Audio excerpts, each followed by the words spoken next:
Did you ever have a tenant challenge you and tell you it will take you 6 months to get them out? Did you know that that same tenant, if they're given the opportunity to leave on their own, often will leave without you having to file an eviction action? My name is Harry Heist, and I'm the founding partner of Heist, Weisse Wolk, the property manager's partner. There are different ways to remove a tenant or to get possession of a rental unit. We have surrender, we have abandonment, we have eviction. Eviction really should be the last resort. We would much rather have the tenant surrender the property to us. It saves time, it saves money, and also there's a higher chance that the property will not be destroyed on the way out. When you file an eviction, there's a higher chance of bad things happening.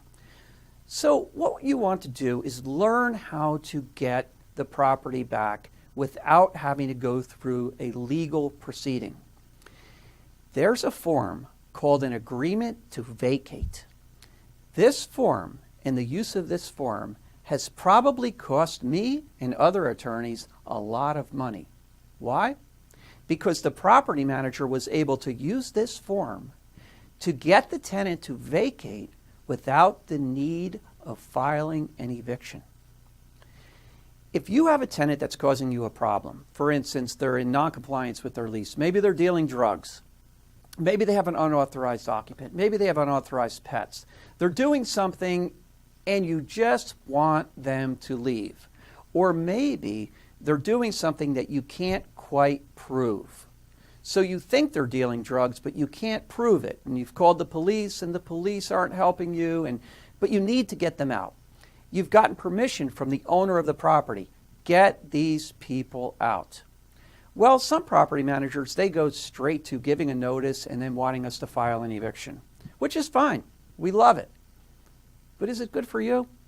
Are there other ways? The agreement to vacate is a great way to give someone an option, an opportunity to vacate the property. And this is simply how it's used. Let's use a potential drug dealing tenant as an example. You have your agreement to vacate in your hands. You knock on the tenant's door and you say, "John, I'm the property manager. We've got a problem. There's excessive traffic coming in and out of this unit at all hours of the day and night. We know what's going on. We are going to give you the opportunity to vacate. We won't file an eviction if you vacate by, let's say, 2 weeks from now." And you put that date on the agreement to vacate. Maybe the tenant has paid rent for the full month. Maybe they can't move in 2 or 3 days. But you give them some time. Maybe it's a noncompliance where you've put up with it for so long. What's another week or what's another 2 weeks? You will be shocked at how many times a tenant will take you up on that offer. They may be resistant at first, and if they are, just hand them the agreement to vacate and have a date on there whereby they must get it back to you. Let them think about it. So the agreement to vacate form has their name on there, has the date that they're agreeing to vacate, and also has the date that they need to get that form back to you. If you give this form to a tenant who's in noncompliance, you'll be shocked at how many times the tenants will sign this form and they will leave by the date that's on the agreement to vacate. What have you accomplished? You didn't have to file an eviction. You have a tenant who's happier about leaving than they would have been if the sheriff was meeting them at the door. You don't have any expense involved. But it takes a personality. It takes guts to knock on a door, to talk to a tenant, or if you can't do that, maybe you just leave that agreement to vacate with the deadline on there with the tenant. You've got to communicate. Communication is key to reducing the amount of evictions that you have.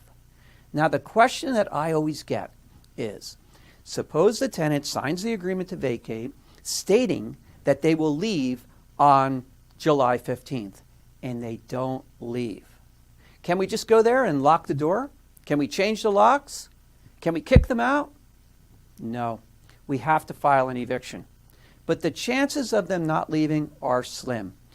In the course of a year, out of thousands of evictions that we file, very, very few, probably I could count them on one hand, very few people don't leave by the date on the agreement to vacate.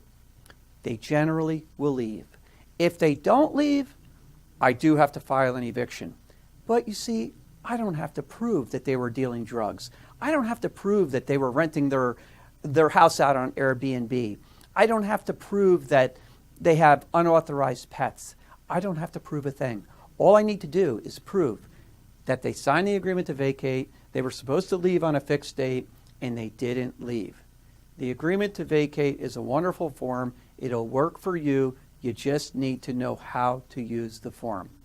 If you have questions about this or any other topic, please feel free to email us at info@evict.com.